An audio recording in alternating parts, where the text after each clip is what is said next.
Kumusta po kayo? Bago po ang lahat, first things first.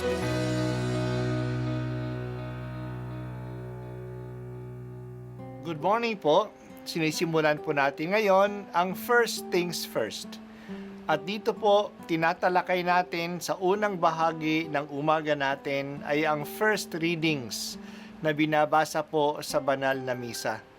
Ito pong tinatalakay natin kasi madalas po kasi marami na tayong alam tungkol sa gospel readings. Pero konti po ang nagsasalita sa first readings.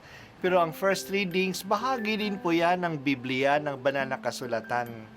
Kaya susubaybayan po natin ang mga first readings, basahin po natin at kuminsan kailangan ng basahin ng 2 o 3 beses bago maintindihan kasi hindi po tayo familiar sa mga istorya at sa mga kaisipan na tinatalakay dito. Noong mga araw na iyon, ipinasabi ng Panginoon kay Akaz, "Humingi ka sa akin ng palatandaan, maging sa kalaliman ng Sheol o sa kaitaasan ng langit." Sumagot si Akaz, "Hindi po ako hihingi, hindi ko susubukin ng Panginoon." Sinabi ni Isaias, "Pakinggan mo, sambahayan ni David, kulang pa ba ang galitin ninyo ang mga tao, na pati ang aking Diyos ay inyong niyayamot? Kaya nga't ang Panginoon na rin ang magbibigay ng palatandaan. Maglilihi ang isang dalaga at manganganak ng lalaki, at ito'y tatawaging Emmanuel, sapagkat ang Diyos ay sumasa atin." Ang salita ng Diyos. Salamat sa Diyos. Mahalaga ang kapistahan ng pagbabati ng anghel kay Maria. Natutuwa tayo sa araw ng Pasko, December 25. Ito ang pagsilang sa anak ng Diyos na naging tao. Pero nagsimbulang naging tao ang Diyos hindi noong pagsilang sa Kanya, kundi sa paglihi sa Kanya. Nagsisimula ang buhay ng isang tao sa paglilihi sa Kanya. Si Jesus ay pinaglihi ng Birheng Maria 9 months before Christmas. That is March 25. Ang pagbati ng anghel kay Maria at ang pagtanggap ni Maria ng alok ng Diyos na maging ina ng kataas-taasan. Ang paglilihi ni Birheng Maria kay Jesus ay ang katuparan ng tanda na binigay ni Propeta Isaías kay Haring Akaz. Mga 700 taon na ang nakaraan. Noon, nasa mahigpit na kalagayan ng Jerusalem at ang haring si Akaz.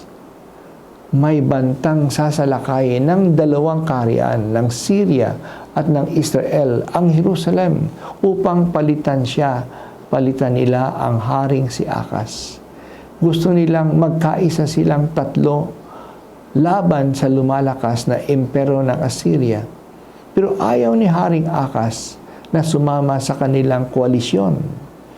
Kaya sasalakayin nila ang Jerusalem upang palitan si Haring Akaz.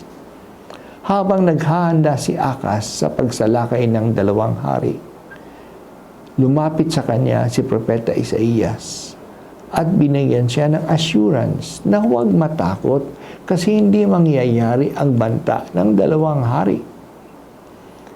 Hindi masasalakay ang lungsod.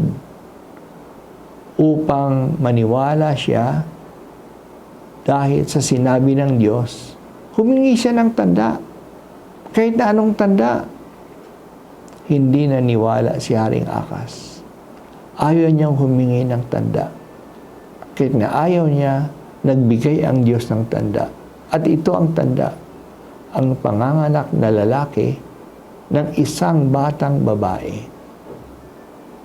Maaring ang tinutukoy ay ang batang asawa ng hari na noon ay buntis.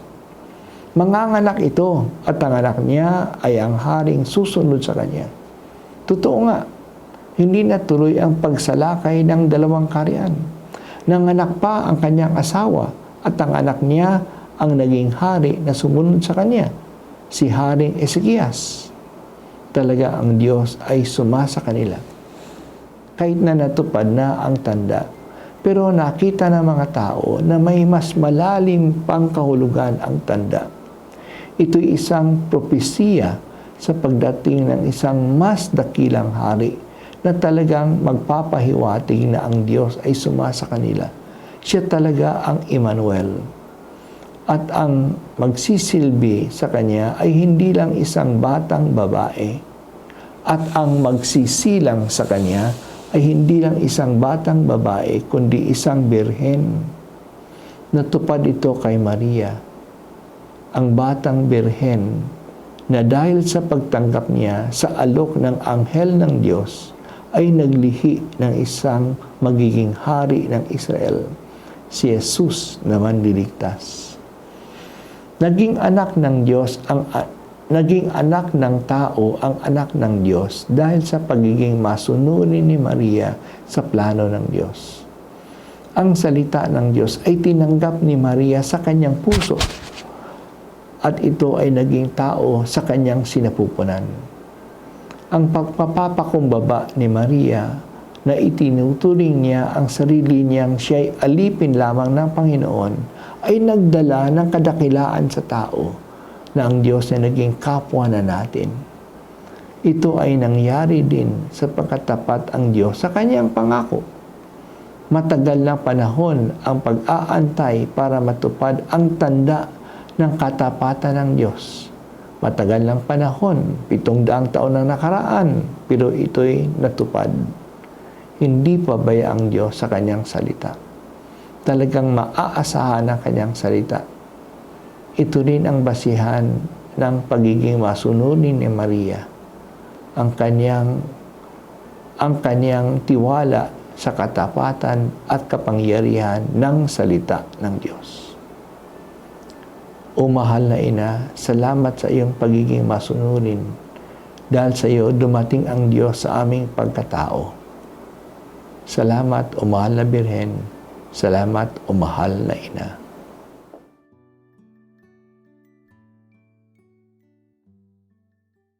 At ako po ay si Bishop Broderick Pabilio dito sa First Things First.